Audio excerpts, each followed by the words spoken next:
Allez, salut tout le monde et bienvenue.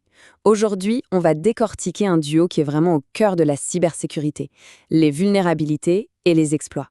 Ce sont, en quelque sorte, les deux faces d'une même pièce, et elles sont à l'origine de la quasi-totalité des cyberattaques. Voyons ensemble ce qui les distingue, pour de vrai. Pour bien piger le truc, on va prendre une image toute simple, celle d'un cadenas. En apparence, il a l'air solide, fiable. Mais imaginez qu'il ait une minuscule fissure, un défaut de fabrication presque impossible à voir. C'est exactement de ça qu'il s'agit, l'idée qu'au cœur de chaque système numérique se cache potentiellement une faille. Eh bien, ce cadenas fissuré, dans le jargon de la cybersécurité, ça porte un nom bien précis. C'est ce qu'on appelle une vulnérabilité. C'est la toute première pièce de notre puzzle. Alors, concrètement, c'est quoi? Une vulnérabilité, c'est une faille de sécurité. C'est tout. Imaginez une petite erreur dans le code, une porte qu'un développeur a laissée entrouverte sans faire exprès. Ça peut se nicher absolument partout, dans un logiciel, une application et même dans la partie physique d'un appareil. C'est une faiblesse qui est là, latente, et qui ne demande qu'à être découverte. Et ce qu'il faut bien comprendre, c'est que ces failles, elles sont rarement faites exprès. Elles viennent le plus souvent d'erreurs humaines. Un bug qui a été oublié dans le code, une mauvaise configuration d'un serveur, ou même une simple mauvaise habitude d'un utilisateur qui finit par créer une brèche. Les causes sont vraiment très variées. Et là, attention, les conséquences, elles peuvent être terribles. Une seule petite faille, ça peut suffire pour qu'un attaquant s'infiltre, vole des données hypersensibles, prenne le contrôle total d'un système ou même paralyse complètement un service. Ok, donc on a notre cadenas défectueux, la vulnérabilité, mais pour l'ouvrir, il faut bien un outil, non? C'est là qu'arrive notre deuxième concept clé, l'exploit. Pensez-y comme la clé fabriquée sur mesure pour cette serrure précise. L'exploit, c'est justement ça. C'est le bout de code, la commande qui a été pensée pour une seule et unique chose, profiter de cette vulnérabilité bien précise. Là, on passe de la faille, qui est passive, à l'outil d'attaque, qui est bien actif. Et ce qui est super intéressant, c'est qu'un exploit en soi n'est pas forcément méchant. C'est un outil, tout simplement. D'ailleurs, les experts en sécurité, ce qu'on appelle les white hats, ils en créent tout le temps pour prouver qu'une faille existe et aider à la réparer. Mais bon, soyons honnêtes, le plus souvent, ce sont les black hats, les cybercriminels, qui s'en servent pour faire des dégâts. Alors, comment tout ça s'emboîte ? Comment est-ce qu'on passe d'une petite erreur de code à une cyberattaque majeure? C'est justement la rencontre de ces deux éléments qui crée l'étincelle.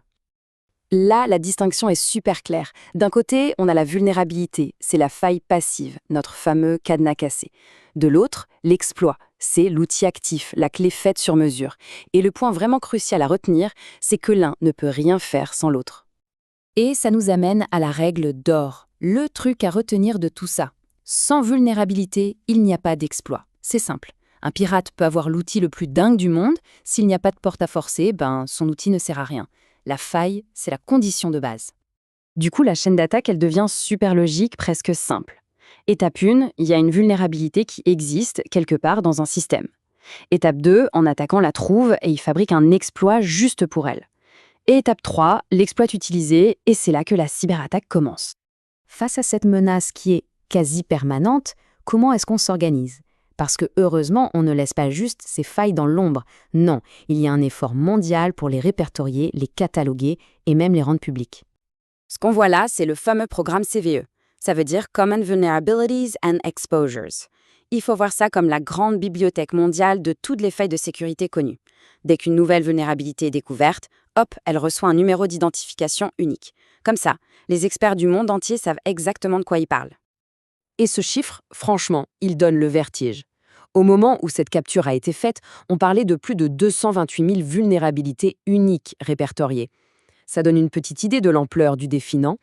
Et surtout du nombre de cadenas cassés qui se baladent dans les technologies qu'on utilise tous les jours.